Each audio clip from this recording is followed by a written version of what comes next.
আমরা জানি মানুষ কি চায় মনে মনে। এবিপি আনন্দ বাংলা এক্সপ্রেস জলপাইগুড়ি ঘুরতে ঘুরতে পৌঁছে গেছে ভ্রামরী দেবী মন্দিরে। এটি হচ্ছে 51 সতীপীঠের মধ্যে একটি সতীপীঠ। আমরা ডালা নিয়ে নিয়েছি, এখন দেব সবাই একসাথে পুজো। এই যে দিদা আমায় এত সুন্দর টিকা পরিয়ে দিয়েছে। এখানে তো দূর দূর থেকে লোক আসে, কিসের টানে আসে একটু বলবে? মনের ভালোবাসাতে আসে, মা ভাঙড়ি মনের আশা পূর্ণ করে, এই জন্যে আসে। তো আমাদের এই মন্দিরের যে পুরোহিত মশাই, উনি আমাদের সামনে আছে।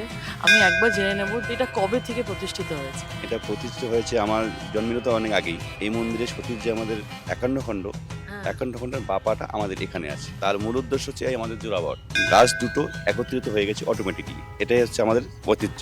মায়ের যে বাপা পড়েছে সেই পুরোহিত আমাদের বুদ্ধ বাবা এখনো আছে, আমাদের বেঁচে আছে। তখন থেকেই উনি এই মন্দিরেই আমাদের থাকেন। তখন থেকে কামনা করি, মায়ের কাছে প্রার্থনা করবো আপনাদের যাত্রা শুভ হোক।